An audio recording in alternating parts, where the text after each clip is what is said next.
Hello everyone and welcome to another episode of the Unplugged Woodworkers podcast. So I've just got home, I've been home a couple of days, so I haven't had a great deal of time to do a lot, although I did manage to grab a couple of hours here in the back garden. The sun was out, which was great. I was in a vest and shorts, absolutely great. It's what I live for. Absolutely love it. And yeah, I was just messing around with my coffee table that I'm making, so that was really good. After 2 weeks of not woodworking at all, it was really good to do it. Unfortunately, I did have work to do with my mullahs. I'm still messing around with my kitchen, so I've basically put some new benches on for her. I had to take the old benches off. I took all the old tiles off, and just today I was doing some tiling. Not what I want to be doing, but it needs to be done. So the quicker I get that done, the quicker I can get back to me woodworking. So what impressed us this week? So I have actually seen this before, but I did think I'd mention it. This was another video that come up in my feed on Instagram. So it is a Farnsworth guitars. So basically, this was a high-speed video, and there was a shaping of the transitioning area between the headstock and the neck. This was the back of the guitar, the back portion of it. So basically, in the video, it is a high-speed video, as I've just said. It shows the process of doing it. So basically, he uses a rasp, and he gets his radius for the back of the neck. He uses like a template, to make sure he's got the right sort of curvature at the back. He's using a marker. And he's basically he's taking a little bit off. He's producing he's presenting the template, if you like, to the back of the neck with a marker on. So basically the markers just will start leaving the ink on the high spots. It's quite a good method actually. So he keeps on going. Once he's got that right, he then starts transitioning the headstock to the neck, and he just uses a gouge for this, finishes up with a rasp file, and then probably sandpaper, but obviously the video ended. So for anyone that hasn't seen this done before, I would recommend you go and have a look at it. Obviously this isn't just for making guitars. This has got this can be carried over to other aspects of woodworking, any sort of shape, and I definitely think it's worth a watch. As I said, I've seen this done before from the same guy, and I think it's really good. I would like to see the video, like a bit of a, what's the word I'm looking for here? Basically, just to slow the video down. I should actually have a look on his profile. He's probably got multiple videos of him doing this, I'm guessing, but definitely worth checking out. There'll be a link in the description if you want to do so. Okay, so last week I was going through my favourite tools, and I mentioned one of my planes, and I also recommended that you go out and buy a hock iron for the plane. So a couple of days ago, ironically, I come across a video on YouTube, and this was Rex Kruger, and he was, I think the title of the video was somewhere like do you need a thick iron? I'll answer that straight away. Of course you don't need a thick iron, and basically that's what he said. Now my opinion is, will it help you out? Will it improve your playing? Yes, it definitely 110% it will improve you. it will improve it. I'm not saying it'll improve it by 110%, don't mistake that now, but it will definitely improve it. That's my opinion, that's my experience. Rex he didn't kind of think that. I'm going to get into it a little bit, and I'm going to cover a couple of things he didn't cover. So kind of in the video he makes an argument for the thinner blades, for, you know, the likes of like a Stanley Bailey pattern number 4, things like that. The argument he gives is that at the time these steel planes, they were like state of the art, which I'll agree with, you know, because obviously there was wooden planes, and obviously they started producing these steel ones, you know, with the adjusters, so on and so forth. You know, and he just kind of, his like logic, if you like, is like, why would they go to all the trouble and design this plane and, you know, kind of, you know, make it the state of the art at the time and skimp on the steel, you know, they just wouldn't do it. That was his argument. I kind of disagree with that. If you're going to be making thicker steel, and if you're producing, you know, tens of thousands of these planes, it's going to cost you money in the long run, isn't it? You know, you might notice that, you know, that little bit of however much it costs to produce a thicker blade. But obviously when you're producing tens and thousands of these, it's going to start hitting you, you know, in the pocket, as it were. Even if this wasn't the case, it might have been state of the art back then, you know, in the 1900s. I forget the dates. Was it the late 1800s he's come out? I can't quite remember when they, you know, started producing these. Either way, it might have been state of the art back then. Is it state of the art now? It's not. You know, we're no different now. And going off my personal experience and the experience of others, you know, I believe that you will get better, and I have got better results with a thicker blade. So he kind of, in the video, he kind of goes, you know, he's got two planes. So they're both Bailey patterns. One's a Stanley and one is a Union. So in the Union, he's got the Hawk. You know, he's bought a Hawk blade, and he's put it in the Union. And in the Stanley plane, he's just got his regular Stanley blade in there. So he goes through the video and he tries different wood. You know, I can't quite remember the you know, all the woods he uses, but he does kind of go through mahogany, he goes through walnuts, oak. Notably on the oak, he did say, yeah, fair enough, I do see a difference in the oak, which anyone that follows us will know that pretty much that's all I use. Obviously I do use other woods, but the majority of the time it is oak. So, and I can confirm you will see a hell of a difference when you're using one of those when you're using one of those blades, definitely. So I think when he was doing like basically the whole video, you know, I personally, it wasn't a fair test, if you will. He basically goes all the way through the video and he's kind of, you know, he's trying the different woods and he was like, can I see a difference? Yeah, a little bit, not a great deal though. And that's pretty much his tone all the way through the video until he gets to the end of the video, and he's like kind of same tone, and it's like, yeah, I personally don't, you know, I don't think I'll go out and buy another one sort of attitude like thing.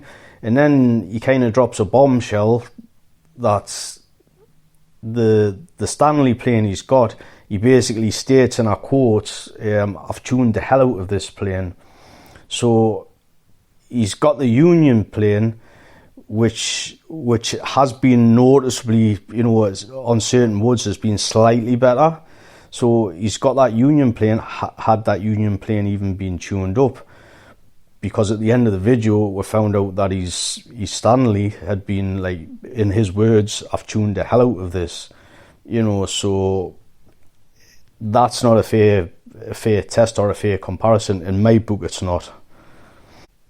And I don't really think it's right for him, to be like kind of I can't see he was putting the blades down, but I just don't think it's a fair comparison, and obviously he's got quite a big following, and there'll be a lot of people, in my opinion, that are missing out on the benefits of putting these plane irons, in your old planes.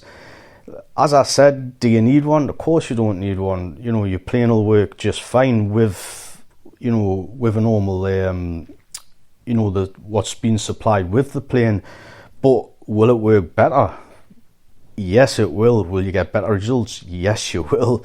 It's a no-brainer. Obviously, for me, I've had multiple experiences with this, and I've used this in my number 4. I've put one in my number 5. I've put one in my spoke shave, and a lot of the other planes I've got, they've got thicker blades in them.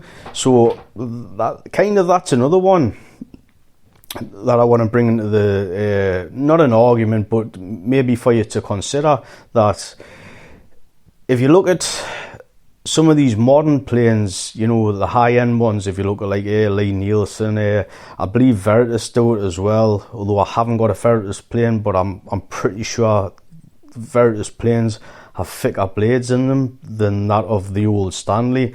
Same with the Lee Nielsen. And the Quishang, I've mentioned these before. This is like a Chinese company. The build quality of these planes is really, really good. I kind of fault them, but a thing to notice about those planes as well is that they also have thick plane irons. So if a thin iron is more, is better or is just as good, do you not think they would be using that? Same again, over tens of thousands of these things being produced, you're going to save money. In my opinion, I might be totally wrong about this, but that's the logic in my head.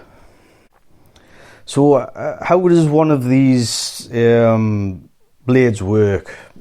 So if you've got a thinner blade and you've got the original chip breaker, which is also thin, what I was finding when I was using it, especially with using oak, it does actually create, you do actually get a little bit of chatter with the iron, and obviously this just slows you down, and you don't get good results. I mean, if you're taking that plane across, oak,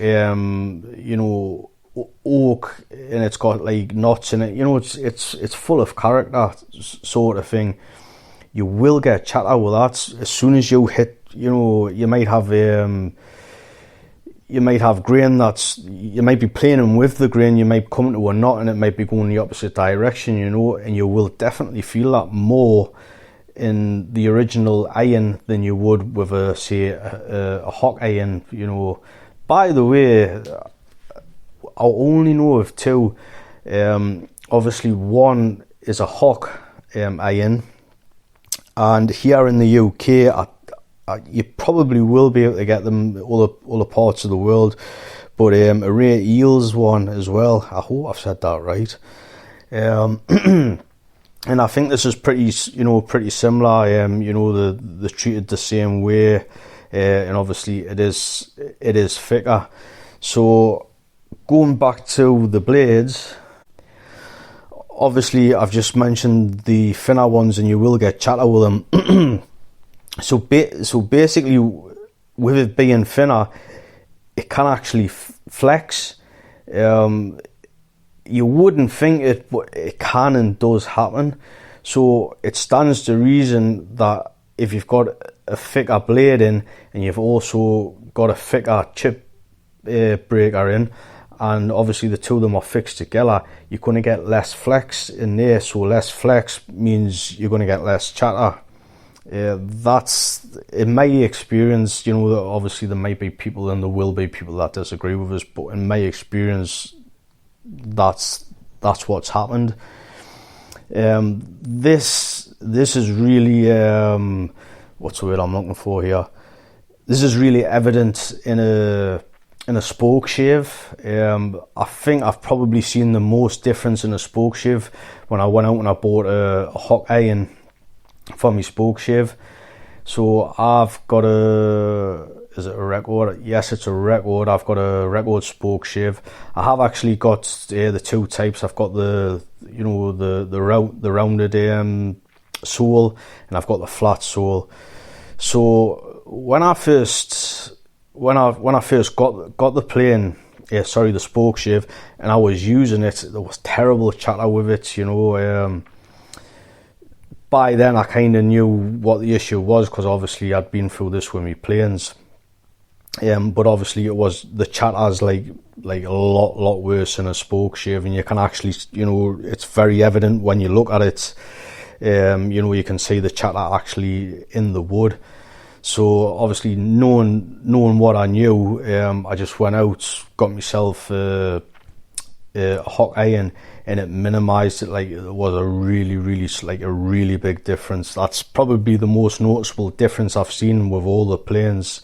Was the spoke shave. Obviously I can still get chatter with a hot iron in it, but the point being is that it's a lot less. It's like really noticeable. Obviously if you're using you know, a rag in a can, the pole seller's rag in a can, it, you know, it pretty much you don't get any chatter with it. Ironically, when I was pretty much doing the same thing when it had the original plane in it. Sorry, the original plane blade in it, or the iron. You know, obviously using the rag in a can, but I was still getting chatter off that. So, you know, just to give you a little bit of comparison there. So in the video, he's kind of just got the plane blade. Sorry, I keep on saying plane for some reason. He's just basically got the hot iron, and he starts flattening the back. So I didn't agree with what he done with this. He's basically flattening the back, and he's using like he's sharpening like about 10 millimeters of the back. It's just like, it's something I would never ever do. Obviously, if you remove too much, or you're going to do some of this in the near future, you run the risk of basically putting a very slight bevel on the edge, basically on the back of it, and this can and probably will foul you know, your chip breaker, and you will end up starting to get you know, blockages in your chip breaker, which obviously you don't want to do, because you're going to be forever taking your blade out and, you know, clearing all the wood shavings. It's just not something you want to do.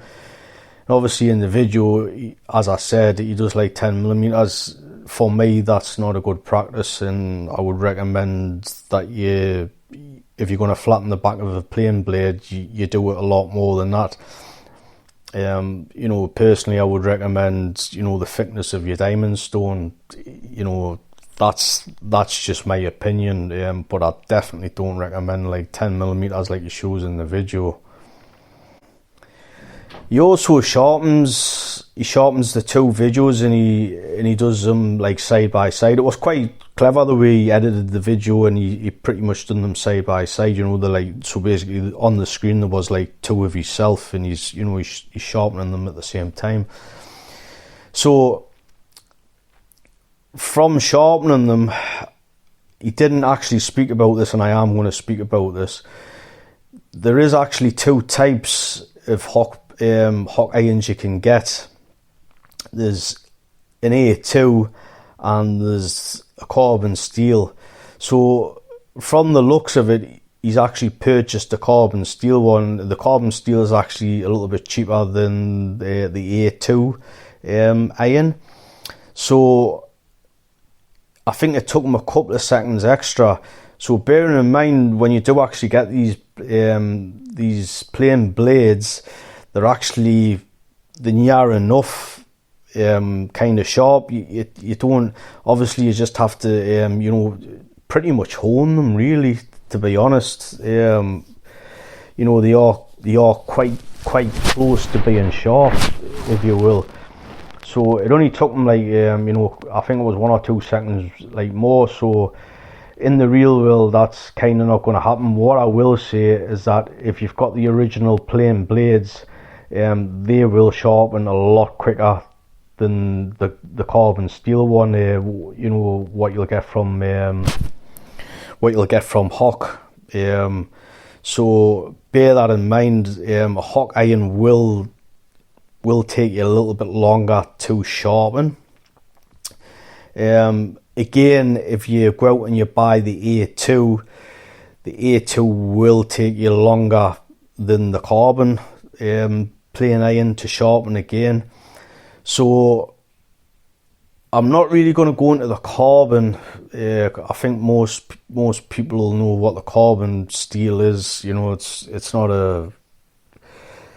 like a great mystery, whereas the A2 steel plain iron, what he offers, people kind of just don't seem to know what that's about. So basically this A2, it's cryogenically treated, and it's an actual different type of alloy as well. It's got like chromium, and I think it's like 5% chromium. And this chromium, it actually mixes with the steel to basically make it harder.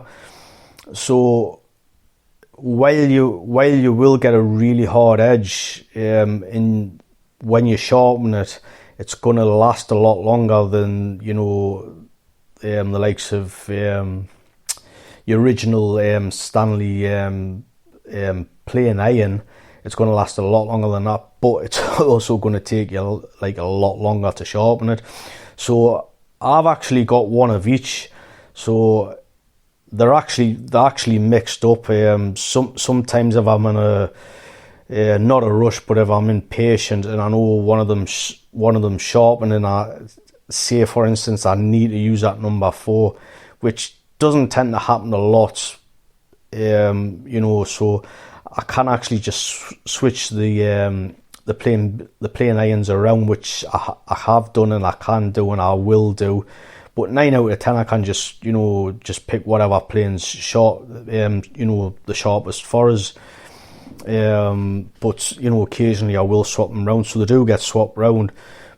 But my point being, when I start sharpening the A2 one, I know I'm sharpening the A2 because it does take a long time, as I've just said. So I can't really go into great detail about the A2 steel because it's kind of above my pay grade, to be honest with you, and I don't really know a great deal about metal. But basically, from what I gather, is that the quenching, when it's basically cooling down, I think it's air quenched first, so it's basically just left to cool down itself. In final treatments, they basically cool it down. I think it's minus 320 degrees, and that's where the cryogenically treated aspect of it comes from. So yeah, you will get a nice hard edge with it. You do with the two of them, but with the carbon steel, you will have to sharpen it a bit more. But the same again, with the original blade, you'll have to sharpen that even more, if that makes sense. But I think it's worth it. I wouldn't change the blades I'm kind of just going to stick with them, and those should last me a lifetime. Well, they will. They'll definitely last us a lifetime. I won't have to buy another blade unless I really damage it. So I don't know how I would even do that, but I think I've kind of got them for life. I mean, when I got them, they were I found them a little bit expensive. I think more at the time I didn't really have the money, but I kind of really wanted to try one of them out, and obviously I'm glad I did, because if I didn't, I still might be none the wiser. So, kind of just to summarise it, I'm going to reiterate this again. Do you need one? No, you don't need one. Will it be good for you to get one? Definitely. Will you see an improvement in your playing? Definitely. Will it be noticeable? Yes, it will be very noticeable. It really will. In my experience, in my opinion, yes, definitely. Sounds like I've had a right old pop at Rex in this podcast. I just kind of wanted to hire my own opinion out for everyone, and I really like the plain blades. I think they're awesome, and as I said, with my experience, they've been really good for me. And as I said before, I kind of think what he was saying was it may have even been a little bit biased towards his planes or his plane iron, and I just think a lot of people might be missing out because of that. So kind of that's why I decided to do this podcast. So I'm kind of not attacking him. I'm just kind of, hiring out my opinion, which obviously I do all the time. So I think that's pretty much it for me today. Again, I want to say a massive thank you. I've had a really big influx of people following us on Instagram. Crazy amount of people every time. I go on Instagram, there's X amount of people being following us. So thanks to all my new followers. Thanks to everyone that's been following us, for however long. Really appreciate it. Same with YouTube as well. Thanks very much for taking the time, and everyone watching the YouTube videos. Much appreciated. And until the next time, I shall speak to you guys later.